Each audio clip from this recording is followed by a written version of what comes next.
to KristenKellyTV. Today I'm going to be doing a story time for you about how my ex-boyfriend cheated on me. It's gonna be like kind of long and crazy, so get yourself a snack or a cocktail or something.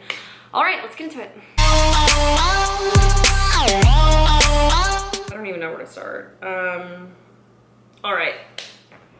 So I had an ex-boyfriend who we were together for quite some time, and our relationship was probably one of the most toxic relationships I've ever had. I mean, it was definitely the most toxic relationship I have ever had. So yeah, so this is a story about, I guess, the most toxic relationship I ever had and how he cheated on me and just everything awful I feel like you could do to a person he did to me. He stole from me, he cheated on me, he lied to me, he tried to ruin my life. He just did like a lot of horrible, horrible things, and the repercussions of how awful he was still are with me. So, I mean, I have post-traumatic stress, and a big part of my post-traumatic stress is him and the things that he would do to me and say to me. And yeah, okay, so let's start from the beginning.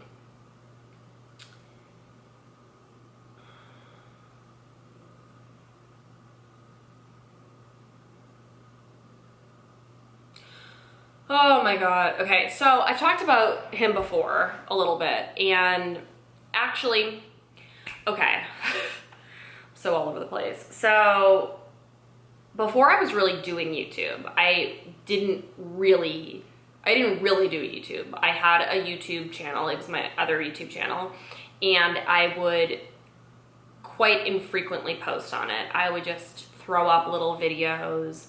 A lot of the videos were filmed with my camera. Were filmed with my phone. I didn't even have a camera. Okay, so I filmed a video. So I had found out that he cheated on me, and the girl that he cheated on me with told me. And I immediately went home and I filmed a video on my computer, and I uploaded the video to YouTube, and it kind of went viral. I don't think it went viral, but for me it did, because I really didn't even post anything on YouTube.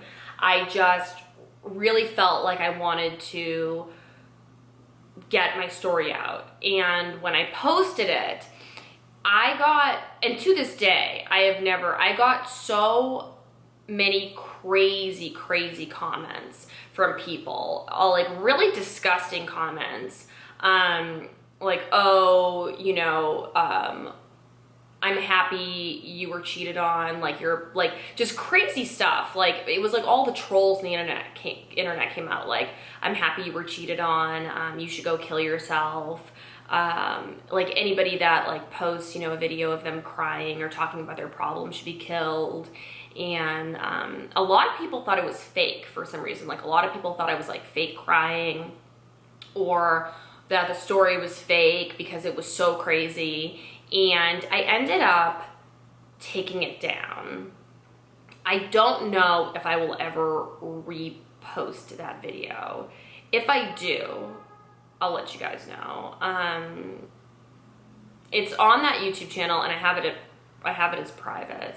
I don't know if I'll ever post it. It was just like really painful for me when I was even like looking back at it like a while ago, and I haven't looked at it in a really long time.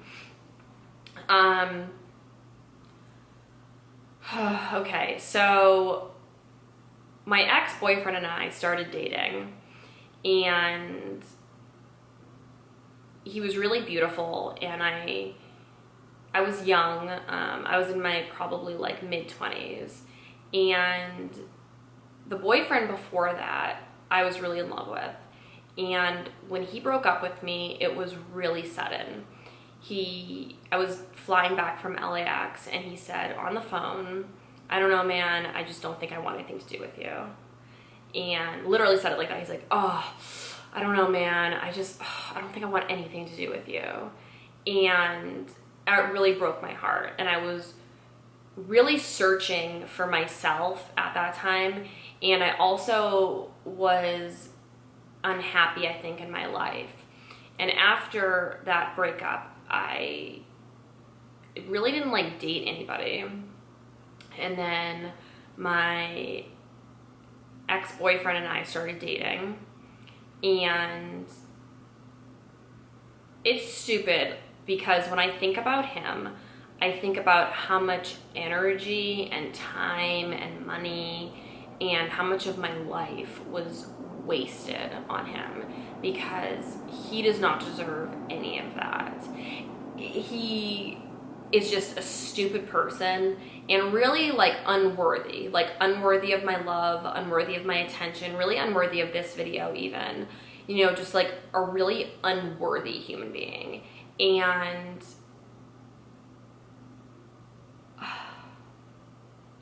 I don't even think that I honestly don't think I even knew what love was until now, like until my current relationship. Like, I really don't even know if I knew what it was to like love a man. And like the way that I am with Chris, like I know I'm gonna get married to Chris, and I know like we're gonna be together forever. I 100% know that Chris is my soulmate.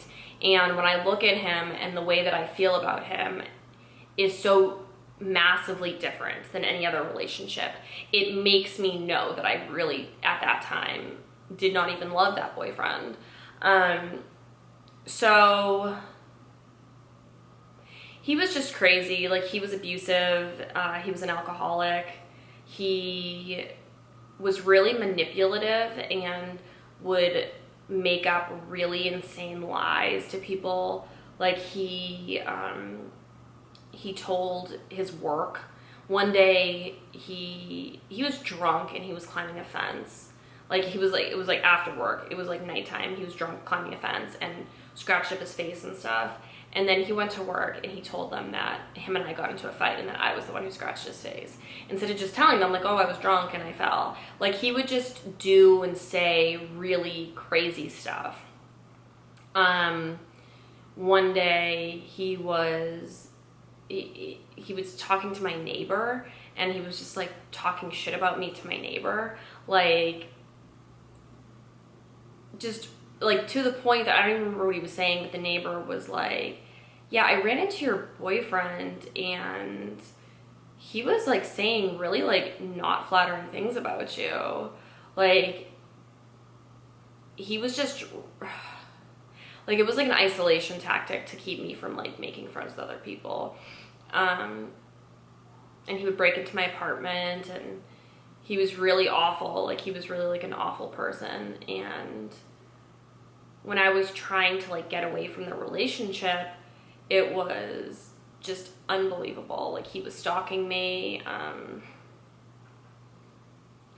It was really crazy. It was probably like one of the lowest parts of my life, or lowest points of my life, because I didn't know how to like truly get away from him, because our lives were so intertwined. And I think that's something that I definitely have learned about as I've gotten older, is there's a difference between being dependent on someone and being in love with someone. And a lot of times with me personally, I know that I've become dependent on my significant other. Like, I've become dependent on them, and it wasn't that I was like, oh my God, I love this person. It was, oh, I don't want to be lonely, or it was, I don't want to be alone, or, oh, you know, I'm bored, so I'll hang out with this person.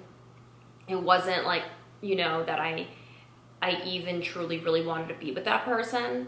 And I feel like I've done that a lot in my life, where it wasn't, you know, and you don't have to like every guy that you know likes you, and I know that, but for most of my life, and I mean, this is like an embarrassing thing to even admit, I feel like if there was a guy who was halfway decent, who was not an awful person in the beginning, for the most part, I would really give them like a lot of chances that I probably shouldn't have. So with him, when we first started dating, he was normal, he was fine. There was a lot of really crazy things that happened. So there was this girl from Norway, and when we first started dating, she would call him all the time, and I asked him like, oh, who's calling you? And he was like, oh, it's my friend from Norway. Like, we'd be doing something, and he'd be like, oh, I have to go get this call really quick, this my friend from Norway. So he would go, and he would talk to her, and I just thought it was his friend from Norway. And then the calls became like really kind of crazy. Like, she was calling him at the middle of the night, and then when she was calling in the middle of the night, I asked him, I was like, did you sleep with her? And he's like, yeah. And I was like, I thought that this was like a friend. I didn't even know that I had to ask. I didn't even know that like I had to ask, hey, did you sleep with this person? Because in my mind, it was just a friend. So then it becomes, oh, she was a friend she really wasn't a friend. She was this random tourist who came to LA, who he ended up meeting out at like a bar or club. They ended up like going to San Diego or something, which she paid for. And then she would just call him all the time. So I told him, I was like, I really don't want you talking to her. And I looked this girl up on Facebook, and this girl was like, I don't want to sound conceited, but you know, she was nothing compared to me. Body-wise, face-wise, personality-wise, this girl was like nothing compared to me. And being somebody who's with you in person, the fact that it was like he was having like an affair with this girl, like this, and she was calling at all hours of the night. So I told him, I was like, I really just don't want you talking to her. And I felt weird even being like, I don't want you to talk to her. And it was so weird having him like get rid of her on Facebook. Like, he didn't want to. And it was this huge thing. And I felt weird that I was like, that I even have to tell you that it makes me uncomfortable that this girl is calling you at all hours of the night. And then at one point, she called, and she knew that he had a girlfriend. Like, she knew. I even messaged her on Facebook, and I was like, you know that he has a girlfriend, so I don't know why you think it's appropriate for you to be calling at all hours of the night. You know, as a woman, like, what is your problem? And you're ruining our relationship. You know, like, you live in Norway. You're in Norway. We're in Los Angeles. Like, what, you know what I mean? Like, what do you want? And as a woman, I never in a million years would try to take someone's boyfriend or try to take someone's husband. And it was just so bizarre to me, like, as a woman, you would do that. He actually got arrested, and when he was arrested, and then one time I talked to her on the phone, I answered, and I was like, hello, and she was like, I don't want to talk to you, put blah, blah, blah on, and I was like, don't fucking call my boyfriend anymore, and I hung up on her. And then he actually got arrested, and when he was, like, detained, I had his phone, and I had my phone, and I was on the phone talking to his dad on my phone, and his phone started calling, like, she started calling his phone. And I mean, she called like 13 times in a row, and I never had his phone clearly on me. So the only day that I have his phone on me, like when he's arrested, she kept calling. And I couldn't even answer to scream at her because I was like on the phone with his dad, but I shouldn't have to answer to scream at her. You know, it was just crazy stuff like that, like really weird, like mind tactics. And then, just really crazy stuff, like really crazy stuff just would happen all the time. When we first started, not first, I would say we had been dating for like maybe 3 or 4 months. One night, my friend Michael and I, he worked at a bar, and my friend Michael and I went to this bar, and my friend Michael and I were like dancing at the bar. And then after my friend Michael dropped me off at my house, I went upstairs. The next morning, I woke up and I realized that like I hadn't heard from him all night. So, which was unusual. Normally he called me after work.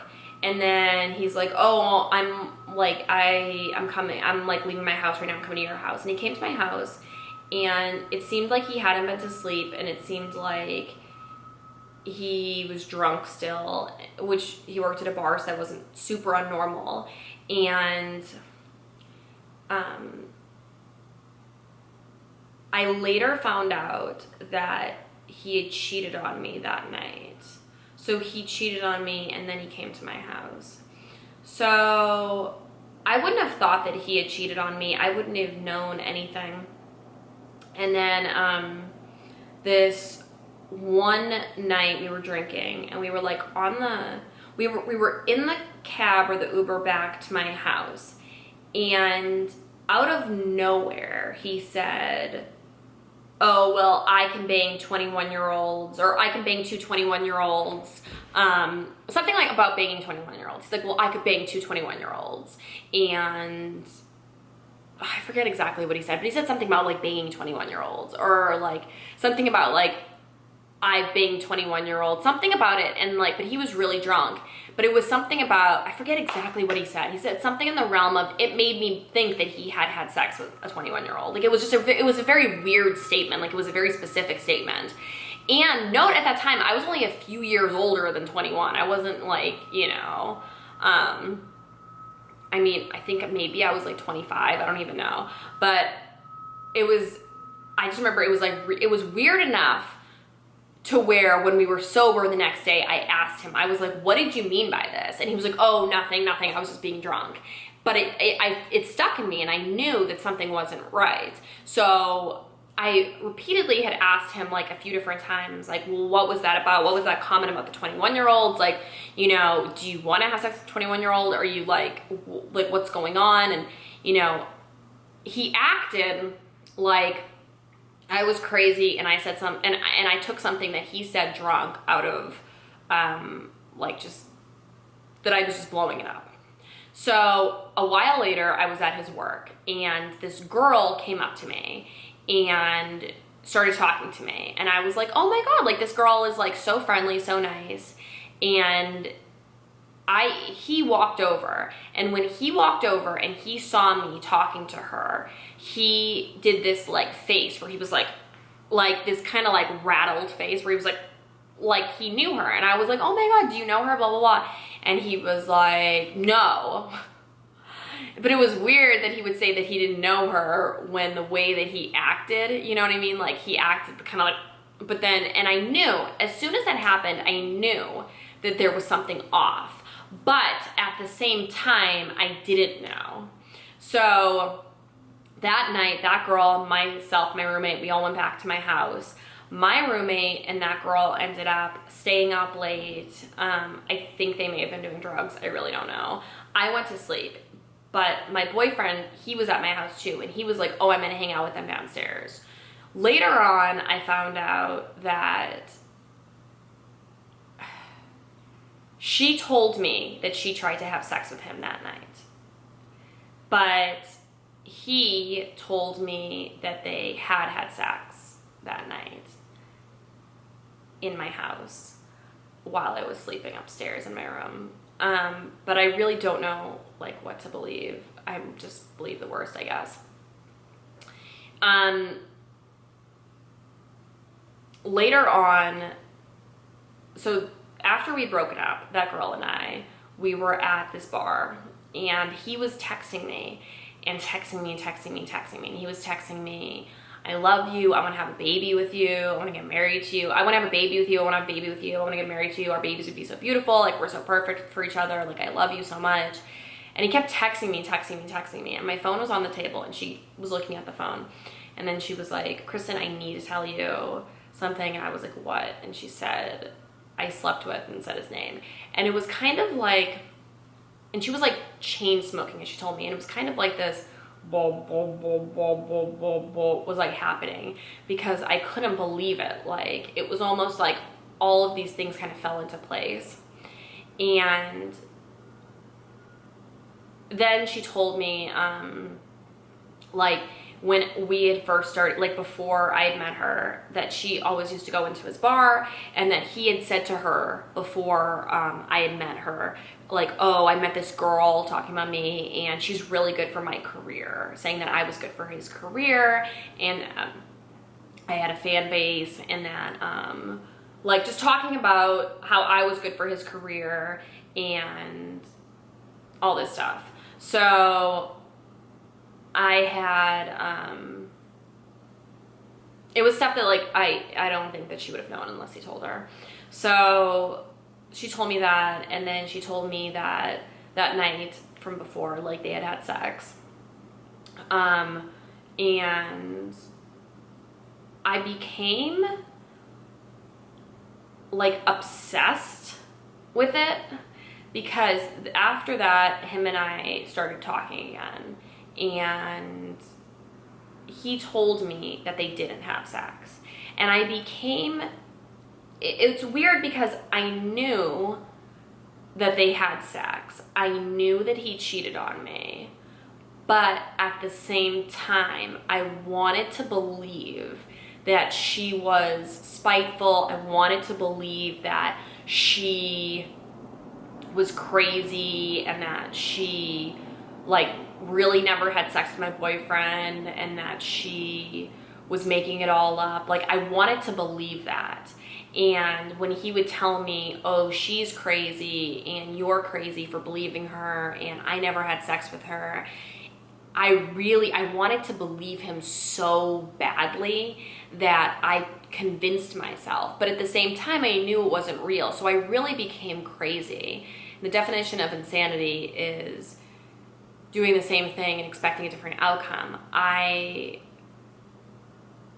would ask him, I literally would, like, we'd get drunk or we'd just be at home, and I would ask him, did you sleep with her? Did you sleep with her? Did you sleep with her? Did you sleep with her? Did you sleep with her? And he would say, no, no, no, no. And I would ask him and ask him and ask him and ask him. And, like, one time he said yes. And then I said, no, you didn't. Like, I really, like, it sounds so crazy, but I did not want to believe it.